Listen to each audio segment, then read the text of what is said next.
family, welcome to African Esquire TV. I'm your host, Tierney Cherie. Before we get started with today's video, if you're watching on my YouTube channel, African Esquire TV, please do like, comment, and subscribe, and also please do hit the notification button. But in addition, it's very important that you add yourself to my Telegram channel. Telegram is a platform that I update anytime that I'm posting a video or anytime that I'm doing an interview on another platform. So if you could please add yourself to my Telegram channel at the link down below, that's very important. Also, please add yourself to my channel on Odyssey. I use Odyssey as a backup YouTube channel, essentially, because Odyssey is decentralized. So if for some reason YouTube decides to shut down my YouTube channel, there's another place where you could watch my video content. So please do add yourself there as well. Well, I seen a story this week that I thought was very interesting, and it was really a reminder of the fact that the United States and other entities will try to do anything in order to silence the voices inside of the African community who are a threat to its dominance. And one of the ways that they seem to do that is by utilizing our own people. So what I want to use this video in particular to do is to be a cautionary tale for my people throughout the African community. So many of us have been blessed. So many of us have privileges that others of us do not have. Now, the bad thing that comes with that is that there's a lot of temptation that often comes with these privileges. You know, the capitalist system doesn't just award people for the sake of awarding them. They award them for the sake of having a hierarchy, a racial hierarchy inside of our communities. And the purpose of that hierarchy is to be weaponized against the masses of African people. I know I'm talking very abstract, but you're going to understand more and more as I go through this video what specifically I am talking about. Before I get to the juicy story, that being the Divine Nine having been recruited by the Joe Biden administration to help with the voting drive that they're trying to do, I do want to just talk a little bit about how the HBCU conversation has been really co-opted, I would say. Now, it's not a criticism against HBCUs in general. As with anything, we should never fall back on generalizations about how important certain things have been to our community. For example, we know, that an organization like the NAACP has done things that are bad for our community and it's done things that are good for our community. Now, we can have a holistic critique of the NAACP as far as what role do they have today, but it should never be lost that any type of criticism against that role is some type of attempt to completely undo the many types of situations where the NAACP may have been on the right side of history. And similar, we should have a similar regard for HBCUs. We should understand that HBCUs, first of all, there are many of them, and they are throughout the United States, and they have different histories, and they have different times come in to do positive things for our community, but in some instances, they've been utilized as a tool, really, to suppress our communities. And inside of the modern discourse, I think that that's something that is happening today. So what do I mean? If you think about how Joe Biden and Kamala Harris, and before them, Barack Obama, and so many others, then Donald Trump too. If you think about whenever we're asking, okay, what is on the agenda for the Black community inside of the United States? Anytime that's being asked of a presidential administration, the default thing that they go back to is, well, we're trying to fund HBCUs. The question, though, is how is that funding translating to the emancipation of the Africans inside of the community? We understand HBCUs are overwhelmingly the way that African people are educated. But does that education militarize them for the ultimate freedom of their people, or is it being used as a way to subvertly, really, co-opt the movement for emancipation? Now, this is not something that you can say is the fault necessarily of people who are attending HBCUs. A lot of this is things that are being done behind the scenes, policies that are being enacted by the United States government, because it's an intentional effort to use any type of institution, whether it be an HBCU or a church or an organization, any type of organization that has a powerful presence in a community. There's an intentional attempt to use that for the betterment of white supremacy having unquestionable dominance inside of the discourse in the United States. Now, I'm going to read very quickly through a story, and then we'll start going through what I'm talking about inside of this particular video. The Biden administration reiterates its commitment to HBCUs and refutes reports of funding cuts. If you did not know, for example, there was reports that were released last week saying that Joe Biden is cutting funds to HBCUs. And a lot of people felt slighted because that was one of the things that he campaigned on. I'll say again, that's one of the things he campaigned on because I think that's one of the things that is safe to campaign on. For example, it's safe to campaign on funding HBCUs. It's not safe to campaign on disrupting the prison industrial complex, and we should ask why. The Biden administration has released a fact sheet aiming to show its continued commitment to historically Black colleges and universities as it combats what it calls misinformation promulgated over social media and in Republican circles. So pause right there. That should be a red flag. Republican circles are comfortable. And we understand, obviously, Republicans and Democrats, they're the same bird, but we understand Republicans are a little bit more unashamed of their racial politics. Republican circles are circulating this story about Joe Biden not funding or cutting funding to the HBCUs as proof that he's not doing good for the Black community. The Republicans are using HBCUs as proof. That should be a red flag right there to show you that this is a subject area that they have identified that is non-threatening to global white supremacy. So particularly irritating to the Biden administration was an Associated Press report that the president has cut funding to HBCUs from $45 billion to $2 billion. Now, here comes another person, and this goes to the subject of this video, another racial overseer. Pastor Jamal Bryant falsely claimed that the administration sought to defund HBCUs. He later retracted those comments. In the face of discrimination against Black Americans by many institutions of higher education, HBCUs fostered academic excellence and created pathways for opportunity for Black students throughout our nation. Administration officials wrote in a fact sheet. They said HBCUs vary in size and academic focus and serve a range of diverse students in communities in urban, rural, and suburban settings. HBCU graduates are leaders in every field and include barrier-breaking public servants, scientists, artists, lawyers, engineers, educators, and business owners. Let's repeat. Public servants, scientists, artists, lawyers, engineers, educators, and business owners. I want to say to my people who are striving to enter into those categories that we be very much aware that these are categories that are often manipulated to work for the system that is ultimately built for the demise of our people. And we have to identify this. They will always throw you a bone because they want you to enter these professional circles for the specific purpose of being utilized as a way to dominate inside of your community. And you might not recognize that that's the agenda, but it is the agenda. It's always the agenda to find subvert ways to enter into places where white people would not be welcomed. And the way that they do that is they basically will educate some of us. They'll give some of us these degrees. They'll weaponize us, and say, hey, these are the speakers of your race. These are the best and the brightest of your race. These are the lawyers, the engineers, the doctors. These are the people who you should aspire to be. Listen to them as they parrot what we want them to say.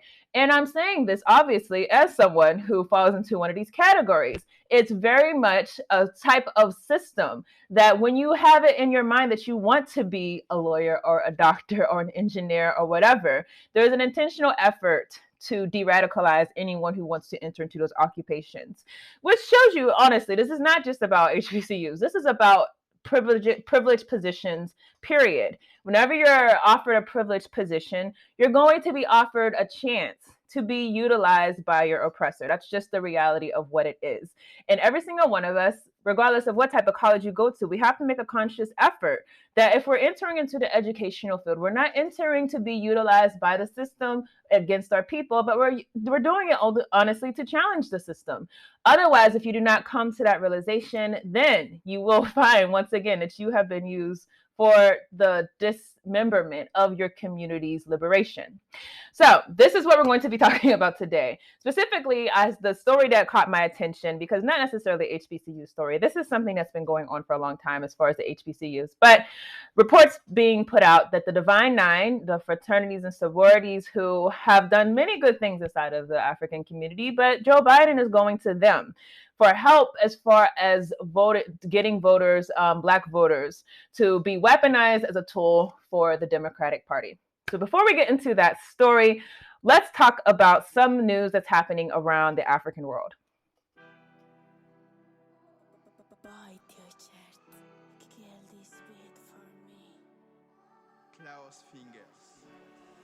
Yes, y'all, we are a pan-Africanist channel. That means that we look at all African people as one, and therefore, whatever stories happen, it's not about where you're located or whether you're on or off the continent, but it's about stories that relate directly to our condition as a people. I do have to say that because some people question as far as why I select some stories and not others. Now, the first story that we're going to talk about is the African Union / World Bank suspending Sudan over the new military coup. If you do not know, there was a military coup this week in Sudan. This is not the first coup as of recently. There's been many coups inside of African countries. And we see a similar reaction. What happens is that the African Union, which has nothing to say, again, whenever people are being abused, often step in whenever there's a coup, because that is their way of ensuring that they maintain dominance whenever it's their turn, basically, to be pushed out of power, because the African Union is made up of many African presidents that are also corrupt. So it says the African Union said Wednesday it had suspended Sudan until civilian rule in the country is restored, saying it rejected the military takeover as an unconstitutional seizure of power. The continent-wide bloc said it strongly condemned the seizure of power and was suspending Sudan from all AU activities until the effective restoration of civilian-led transitional authority. Later, the World Bank. The World Bank is one of the major international institutions that has indebted many African countries and actively works to ensure that the West maintains dominance over those countries. The World Bank has also decided to suspend Sudan. Sudanese General Abdel Fattah al-Burhan on Monday ordered the dissolution of the government and declared a state of emergency, sparking widespread international condemnation. So this is one of a number of instances like this. And this is what happens, in my opinion, whenever you have these reformist governments that are supposed to fill in the gaps as far as what has been done to colonize people. Meaning you can't have a simple transition to democracy whenever your people have been suffering from an intentional effort to rob them of their power, their resources, and their own economic capabilities. This is what has been done to Africa by the West. So any type of movement that does not have a direct intent to disarm the neocolonial oppressors will only end up being a reformist movement. Sudan was a civilian-led government for a while, and this is following another coup. And yet here we are again with another showing of the instability that exists inside of Africa post-colonialism. So we will keep watching and keep our hope in our prayers. Hopefully you are praying for your people in Africa. We'll keep our prayers that these people are going to find a way to actually achieve power in such a way that it leads to stability and leads to more freedom, and not to a reoccurrence of the international actors handcuffing them anytime whenever they try to exercise sovereignty. In other coup news, can you believe that the United Nations felt like they had the authority to go into Mali and tell them what they should do? Well, this is the United Nations doing what the United Nations does. The UN Security Council delegates, the UN Security Council people, this is the highest body in the United Nations, the only one that has any real power at this point. Led by ambassadors from the US, France, and Niger, arrived in Bamako for 2 days of talks to push the military-led interim government for a return to democracy after 2 coups in 9 months.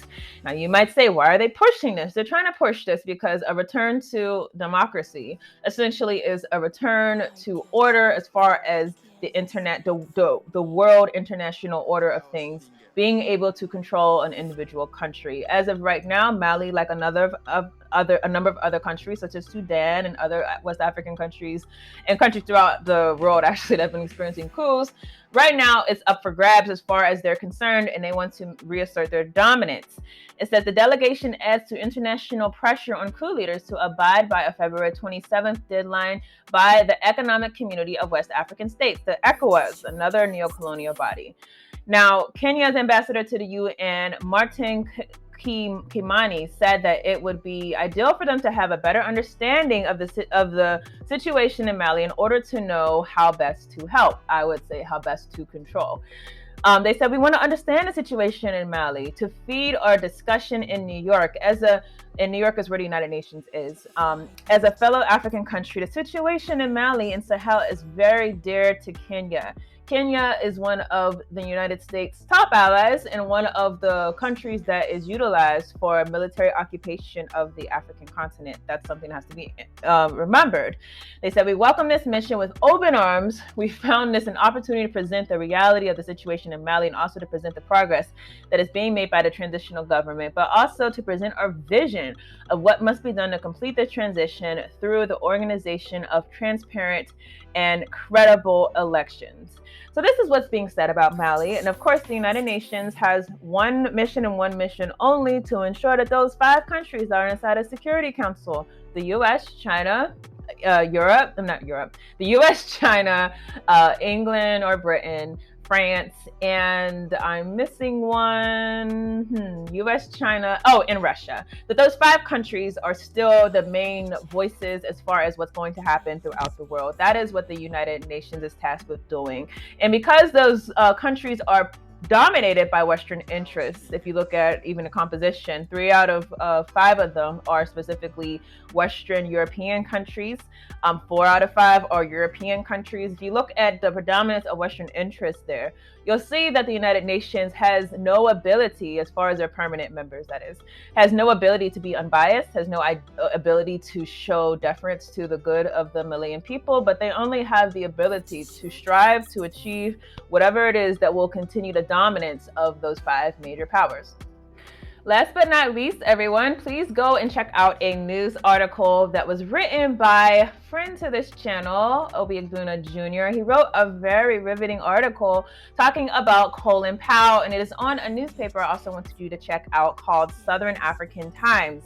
This is a Zimbabwean-based newspaper that reports on things going on all over the continent, and the link will be in the description. Just to read a small part of his article, he says, exactly 24 hours after Colin Powell's death was the 38th anniversary of U.S. imperialism's invasion of Grenada, which led to the assassination of the great son of Africa, their former Prime Minister, Maurice Bishop. This unjustifiable crime against humanity was carried out by General Powell while serving under Secretary of Defense Caspar Weinberger as his senior military assistant. And that's a very important aspect of Colin Powell's legacy for us to know, that there was a country in the Caribbean led by Maurice Bishop, and this country was going to be a voice for the African diaspora seeking to decolonize and not be overcome by Western imperialism. And that country, that small island that should not have meant anything to the United States, whether or not they were free, well, they made an example out of them and completely thwarted any efforts of the Grenadians to exercise their sovereignty. He also writes, just to be sure, 3 years later, Mr. Weinberger called on General Powell to do his dirty work and plan the bombing of Libya that occurred in April 15, 1986, that took the life of Colonel Muammar Gaddafi's 2-year-old daughter. If you don't remember, yes, this happened. His 2-year-old daughter was killed inside of an attack. And then again, here we go with General Powell. Damage control on the stand was in conjunction with the CIA's funneling of crack cocaine to South Central Los Angeles, aimed at committing genocide against his people, so that regime efforts aimed at Nicaragua and Iran could continue without any significant interruptions. So this is a really great article. I suggest that you read it and have a thorough understanding, particularly my people who feel the need to offer condolences for people who have outwardly shown that they do not care about you during their lifetime. Because of the social media hurrah, sometimes we're literally offering indulgences to people that have been nothing but devils to our community.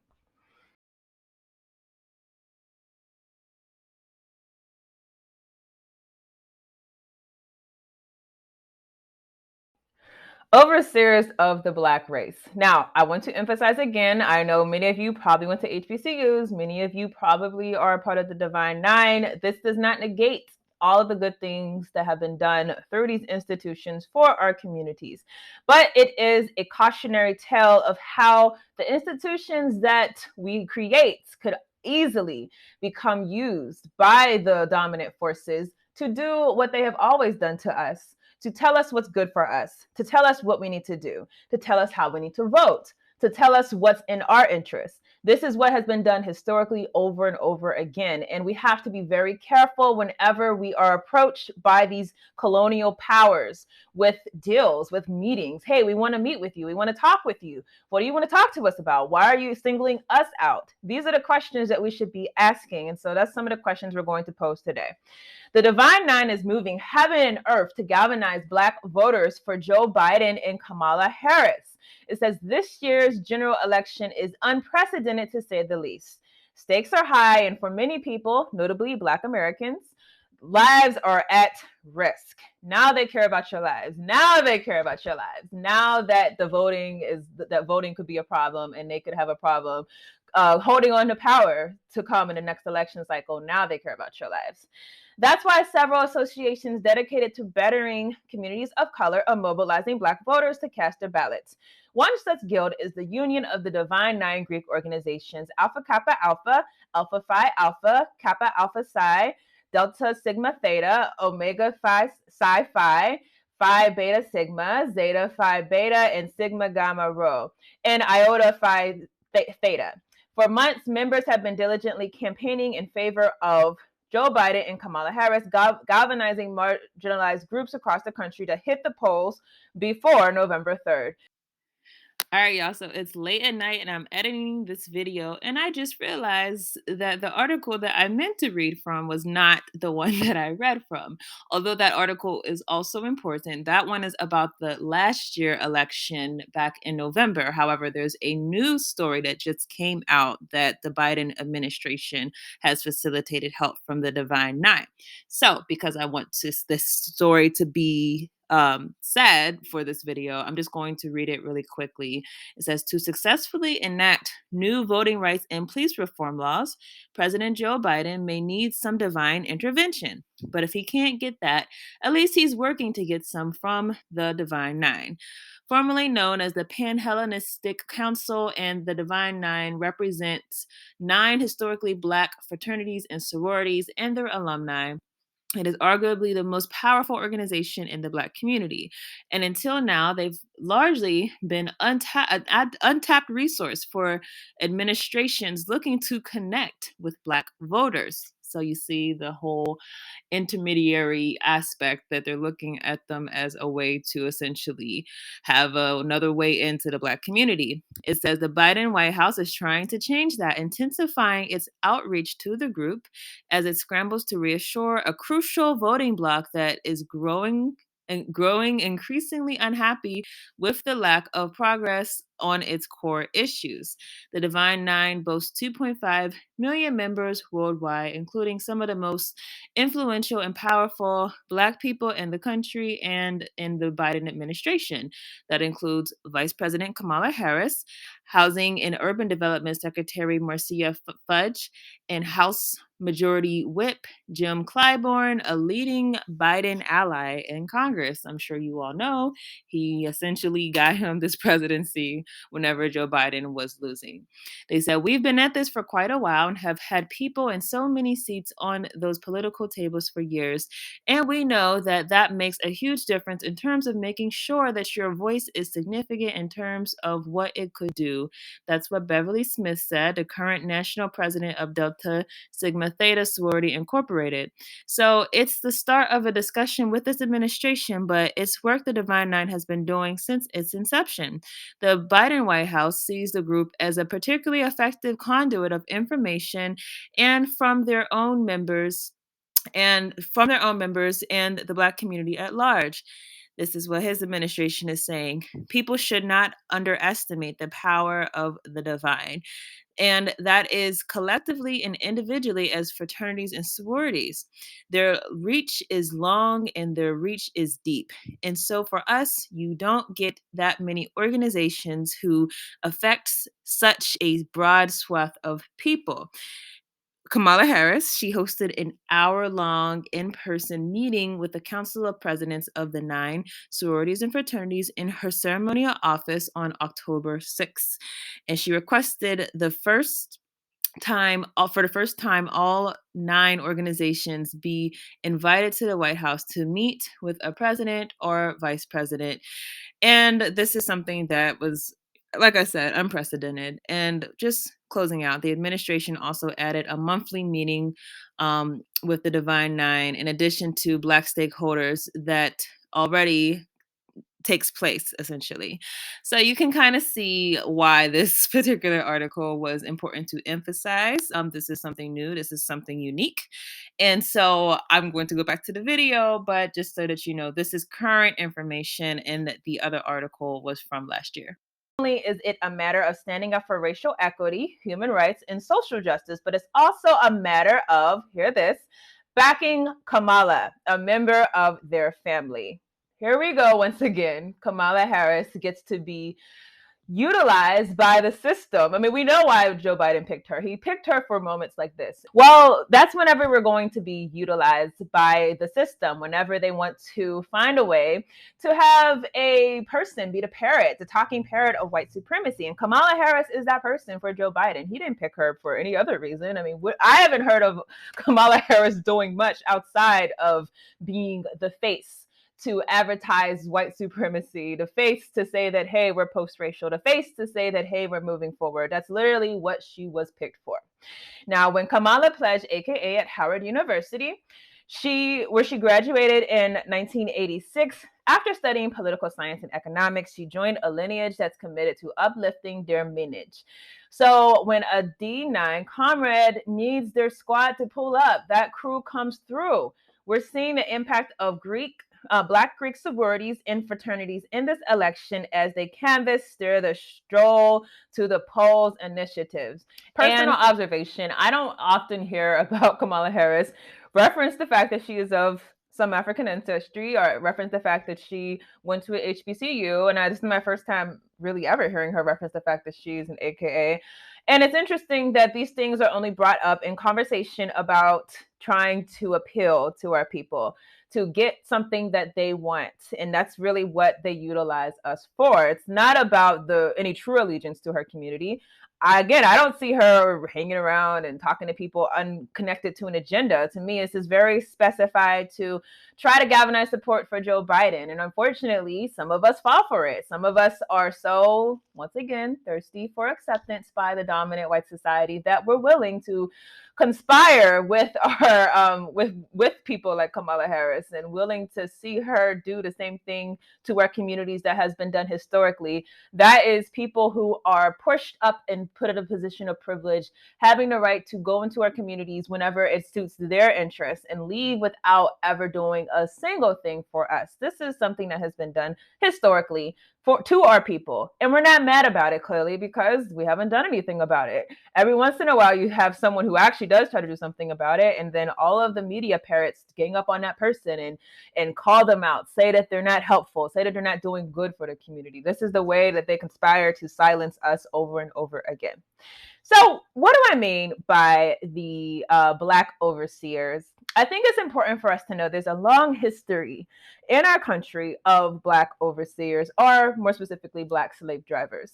Now, if you are not aware, of course, inside of the enslavement system, inside of the colonial system, I mean, this is global, by the way. It's not just specific to the United States. Every single colonial system that exists anywhere in the world, there was always a deliberate attempt to recruit people who look like you to be the face. Meanwhile, you are in the background, and you're allowing these people to pretend as though they're acting out for the good of the community, but really they're behind the scenes trying to pretend that they don't know what's going on, but they know exactly what's going on. They understand that we're being very controlled by these people because they're effective tools. Now, I'm going to just read a little bit from one article that's going to talk about, historically speaking, the Black slave driver, and it's called The Man in the Middle. This article was written in 1979, and you can kind of tell from some of the language that it's not too savory, so just giving you a warning. It says, white planters of the antebellum South never relaxed their search for talent among their slaves. The ambitious, intelligent, and proficient were winnowed out and recruited for positions of trust and responsibility. These privileged bondsmen, artisans, house servants, foremen served as intermediaries between the master and the slave community. Intermediaries, remember that. They exercised considerable power. They learned vital skills of survival in a complex, often hostile world. Knowing as they did the master's needs and vulnerabilities, They were the most dangerous slaves, but they were also the most necessary. I just have to say that again. Knowing as they did the master's needs and vulnerabilities, they were the most dangerous slaves, but they were also the most necessary. None of these men in the middle has been more misunderstood than the slave driver. Policemen of the fields and the quarters. To enforce discipline and guarantee performance in the fields, planters enlisted slave foremen or drivers on large plantations where they worked as assistants to white overseers. On smaller units, they served immediately under the assistants to the white overseers, or in smaller units, they served immediately under the master. Generally, they were an imposing physical presence capable of commanding respect from other slaves. You heard it. The people who worked most closely with the master, the people who were elevated, despite the fact that the entire slave system was an inherently evil system. The people in the African community who were elevated to being a slave driver, they received respect from the other ones who were being oppressed during this entire fiasco. It says ex-slave described the drivers as, for example, a great big cold man, a large tall black man, a burly fellow, severe and extreme, armed with a whip and outfitted in high leather boots and great coat, all emblematic of plantation authority. The driver exuded an aura of power. And we know, obviously, that was not any real power. It was this perception of power. And oftentimes, the way this white supremacy works, they don't mind you perceiving someone else as being powerful. They didn't mind Barack Obama being perceived as being powerful because of the hundreds of white dominant capitalists who were behind him. They don't mind you thinking that he's the one that has power. In fact, they would rather you not know who has the real power, because you knowing actually is a threat to their power. So this is a common thing in our history. When you have an African person and we're supposed to look up to this person, we're supposed to aspire to be this person, and really this person is just the word of like a paper soldier. They're not really anything of substance.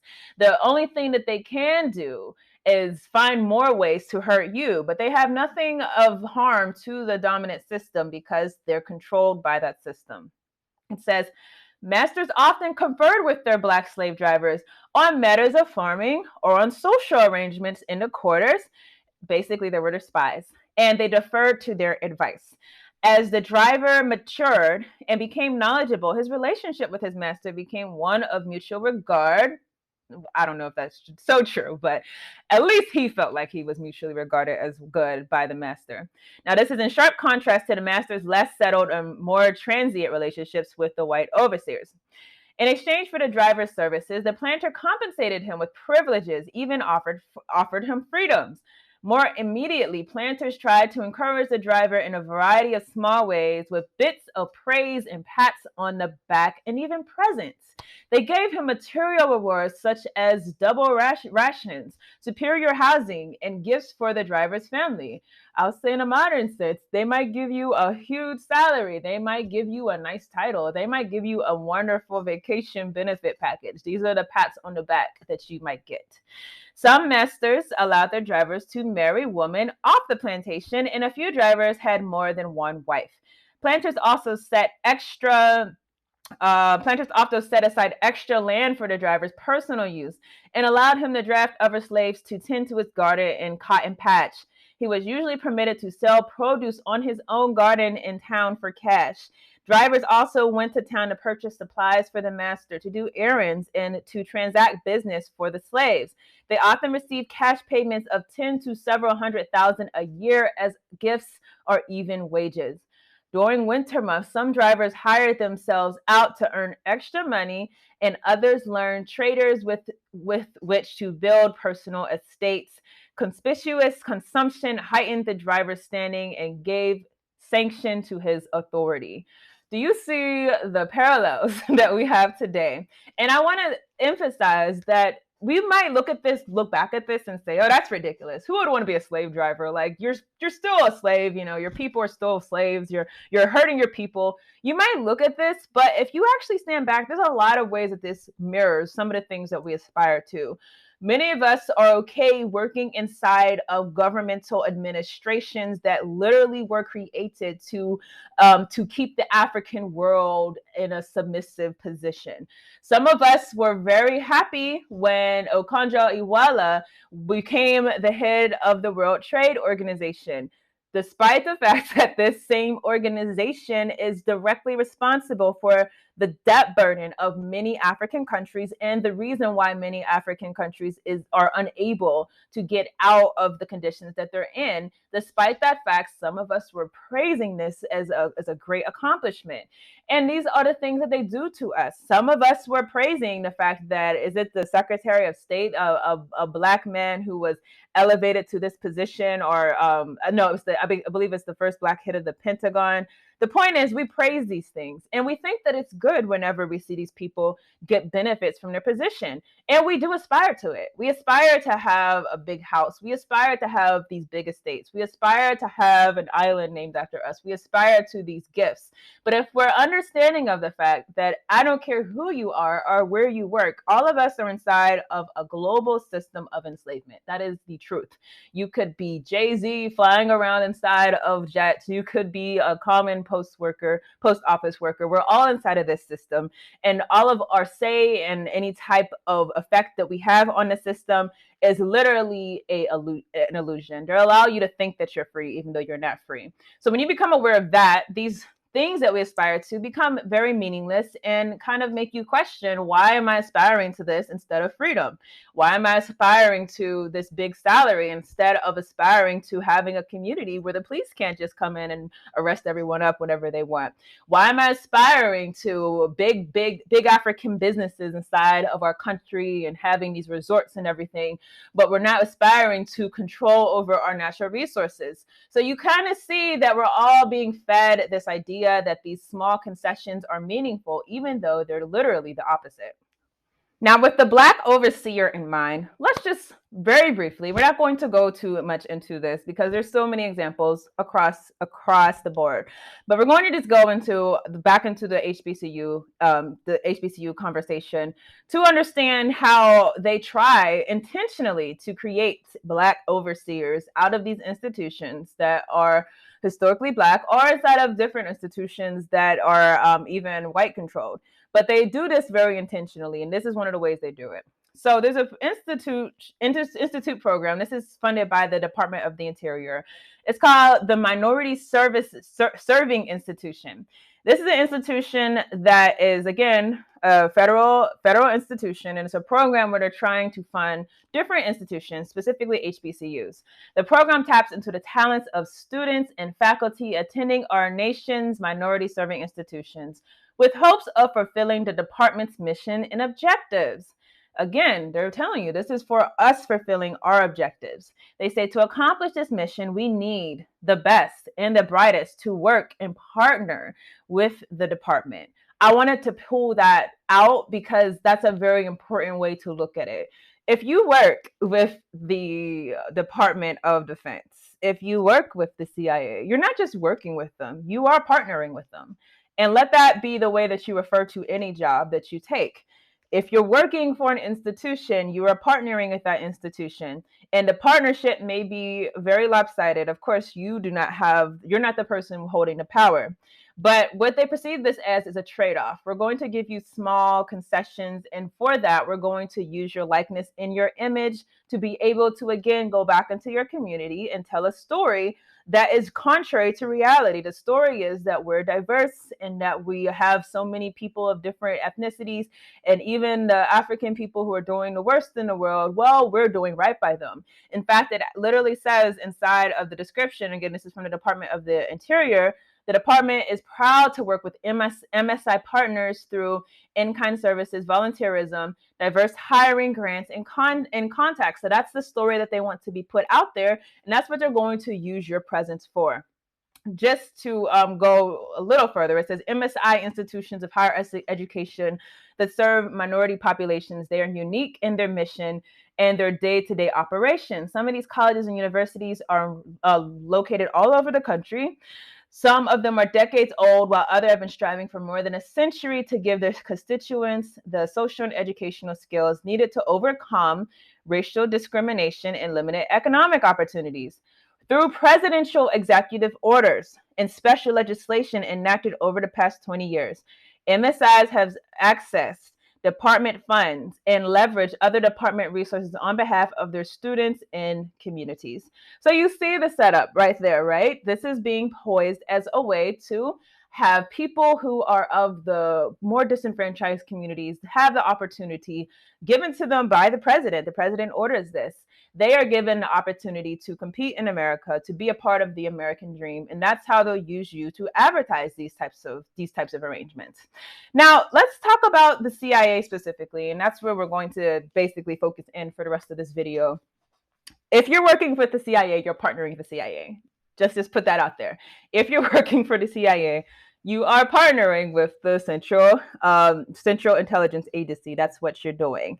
And they understand this, which is why they have made it, the CIA, an intentional effort to recruit HBCUs into their helping their hiring pool. So I'm reading from an article that says one of the most dramatic manifestations of the increase in federal spending on HBCUs is the Central Intelligence Agency's contact with Black schools. CIA spending at HBCUs rose from 1.1 million in 1992 to 5.8 million in 1995. Much of the big jump was accounted for an increase in donation of excess equipment to colleges. The hardware included photocopiers, computers, and office furniture. In addition, the agency has let the colleges and universities on classified and unclassified research contracts, okay? So, for example, Prairie View A&M University of Texas was awarded $750,000 in contracts over the last 2 years. This is an old article, but I thought this was still significant. Over the last 2 years for engineering projects for the CIA, according to government officials. The agency also uses its summer fellowship programs as a part of its drive to connect with HBCUs and a recruiting program for agency employees. Agency employees also serve in teaching posts on campuses. The nearly tripling of the Department of Energy spending on HBCUs includes an endowment of 9 engineering professors at post-Black colleges and universities with engineering departments at $1 per school. The DOE increased from 21 million in fiscal 1992 to 59 million in fiscal year 1995 as part of the sharp increase in spending by federal science and technology sector of Black campuses. Now, this is how spending was going on in the 90s. Has it ceased? No, it's only been propelled more and more because they see a direct interest as far as using these institutions as a means to recruit for this agency, the same agency which has a history internationally of being utilized to co-opt African movements for liberation. It says, now this article title is something else, a Black College Fund. CIA vows to create more agents of color. Okay. Central Intelligence Agency and a national organization that financially helps students at historically Black colleges and universities announced during a press conference Saturday that they are working on a plan to increase the number of let me slow that down. They're working on a plan to increase the number of African American spies and analysts at the nation's foremost spying agency. Johnny Taylor Jr., president of Thurgood Marshall College Fund, and CIA Director John Brennan said that they had not worked out the details of the plan, but had agreed to make increasing number of African Americans at the agency a priority. There are not enough Black agents at the CIA, Brennan said, and he hopes an alliance with the fund and this diversity and inclusion staff that where an African-American woman is the chair will begin to solve that problem. This is a problem for the CIA, that they don't have enough Africans in position to be agents. What we need to do is make sure that we have the capabilities, the expertise, the individuals with perspectives, and be able to bring those together and marry those perspectives so that we can provide those insights to our consumers. That's what Brennan said. Keywords, right? Inclusion and diversity. That's something that's a reflection of our mission, which is why we need to make sure that we have the opportunity as well as the capability to provide the president and other others the deep, rich insights that are necessary in order to advance national security. And so far, the fund has supplied $250 million in funding to publicly funded HBCUs since its inception in 1987. So like I said, since the 90s, it has continued to grow.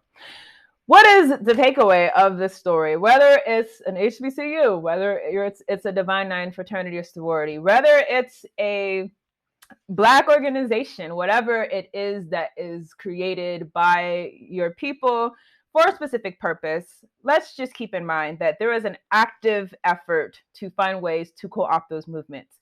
I have to remind people, if you don't know, the Crips and the Bloods, and this is a crazy thing to bring up in this video to you, but it isn't to me, because if you know the origins, like many gangs in America, they actually started out as organizations that were community-based organizations.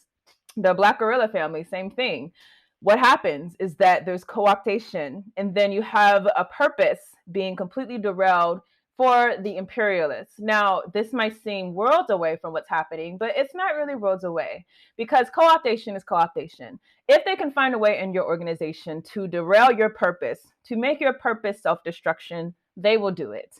And this is why we have to be very careful. Professionals, I'm saying, and I know this is a word that sounds elitist in itself because it has been made into an elitist category when you say professionals. But people who enter into academia with this specific idea, I want to be this, I want to be that, you have to be very careful about what you're willing to do in order to be what you want to be. Are you willing to be a part of an agency that was literally created to destroy your community? Are you willing to allow someone who has no love for your community to use you as the Black face of that of their initiatives in order to subvert any criticism? This is what Colin Powell did very effectively. These are the questions that we're always going to be presented with. And it doesn't matter where you are throughout the African experience. These things repeat over and over again. As we said, international actors. How many times have you heard, for example, I was watching an interview recently where someone was talking about a policy in a certain African nation, and he says, well, as an African, this policy, concerns me. How many times have we heard people qualify themselves to speak on something, even if they're speaking against our betterment? How many times have you heard them mention their race or ethnicity as a way to qualify themselves in order to speak on it? How many times have you heard people say, as an African, I have a real problem with, what's going on inside of this country, and then you actually look at what's going on, you're like, well, you probably shouldn't have a problem. But this is what they're put there for. They're put there to be the mouthpiece of white supremacy and to continue white hegemony and the narratives of white hegemony. That's the important part. And in this case, the narrative that's being spun about voting, Joe Biden's going to do something for you, even though we know he's not. That's what's being parroted, unfortunately, by some inside of the Black fraternities and sororities. So this is to say that we have to be very careful, and we have to call to task people who do these things. We have to call them out, and we have to make sure that we do not allow people to go in and out of our communities without having any type of allegiance to our actual interests. Whenever you're being used by the oppressor for their interests, that has to be something that we prioritize as far as getting you out of here, as far as your welcome invitation in or out of our communities. So that is all I have on this video. I really do want to hear your thoughts. What is your thoughts essentially on this co-optation of African institutions for the betterment of white supremacy? Again, love to hear your thoughts, and I'll see you all in the next video. Hey family, this is Tierney Cherie. I'm here to make an announcement that I'm very, very excited to make. I'm excited because I really think this is something that is important for our people. Otherwise, I would not have devoted so much time and energy towards it. So I finished my first book, and the book title is Fostering False Identity, the Child Welfare System's Design of Social Control of the Black Family. Now, why is this book something that I think will be very important for our community? Well, number one, it's dealing with the system of white supremacy, particularly the way that the system has targeted our children.